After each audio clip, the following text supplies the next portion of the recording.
Olá, começa agora mais uma aula de língua portuguesa do programa Educa TV Lavras. Eu sou o professor Vinícius e o conteúdo de hoje é o relato pessoal, conteúdo que está presente no PAC 5 da unidade 1 para o 7º ano. Então vamos ver sobre as funções do relato pessoal, que é simplesmente documentar as memórias ou as vivências de um indivíduo ou de um grupo. Então quais são as características dos relatos pessoais? Nós temos o tempo, o espaço, as personagens e o narrador.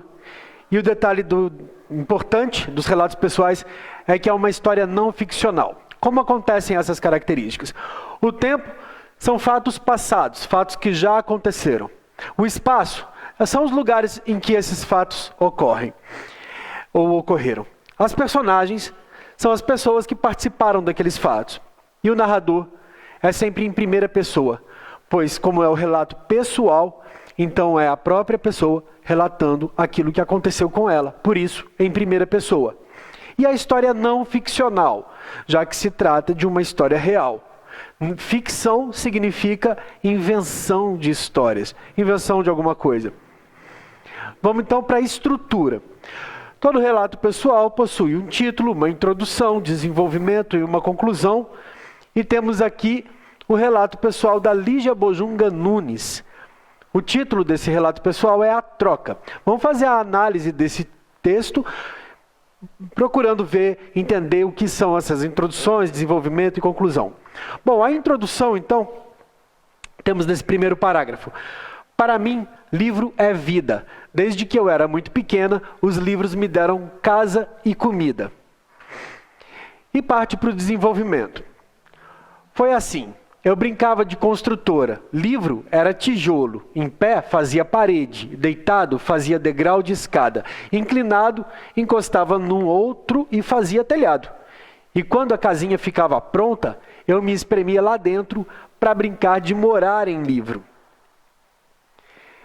Continuou o desenvolvimento.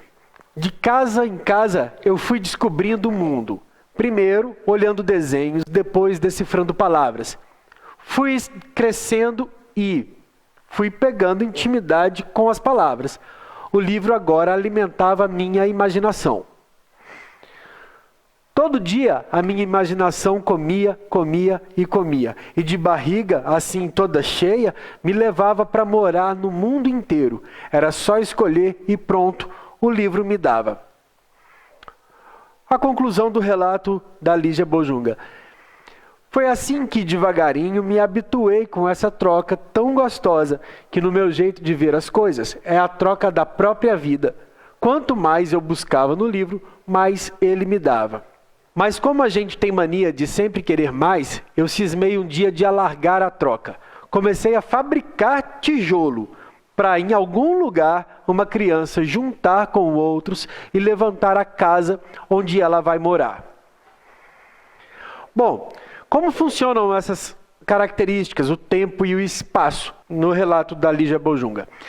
O tempo. Nós percebemos que o tempo, existem marcas aqui de presente e passado. O presente é aquilo que sempre esteve presente na vida dela. Para mim, livro é vida. Esse livro é vida, a gente pode considerar desde os primeiros momentos que ela teve contato com os livros e fazia casinha com o livro. Vocês devem ter percebido no começo do texto, no começo do desenvolvimento do texto, que ela faz casas com o livro, faz telhado, faz parede, brinca com o livro como objetos, como se o livro não fosse o livro, fosse objetos para se brincar, montar coisas. Então, livro é vida, sempre foi e continua sendo. E os relatos colocam os verbos no passado, porque são de fatos acontecidos anteriormente. Desde que eu era muito pequena, me deram casa e comida.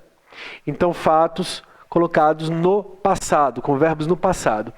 E o espaço? Nós podemos considerar que o espaço é a memória da Lígia Bojunga, com as casas imaginárias fabricadas com os livros. A personagem é a própria narradora, tá? Lígia Bojunga Nunes. Então ela própria conta sua vida. E o narrador, logicamente, em primeira pessoa. Eu brincava de construtora E quando a casinha ficava pronta, eu me espremia lá dentro para brincar de morar em livro. Fui crescendo e derrubei telhados com a cabeça. Então a gente percebe marcas, os pronomes eu e os verbos que podemos conjugar apenas com o pronome eu, sempre presentes, marcando aí a narração em primeira pessoa. Bom, é uma história não ficcional. Apesar da linguagem literária, a história é real e podemos confirmar no último parágrafo. Comecei a fabricar tijolo. Tijolo significa livro dentro desse contexto. Comecei a fabricar livro para em algum lugar uma criança juntar com outros e levantar a casa onde ela vai morar, ou a imaginação onde ela vai brincar, ou os livros que ela vai ler. Enfim, a liberdade de interpretação aí são várias, mas o fato principal é que ela começa a fabricar livros para em algum lugar as crianças pegarem esses livros e terem a mesma inspiração que ela teve quando ela brincava com os livros, fabricando tijolo, fabricando casinhas, fabricando telhados, enfim. Bom, espero que tenham gostado dessa aula. Foi para o PAC 5, unidade 1, e é isso aí. Até a próxima, pessoal.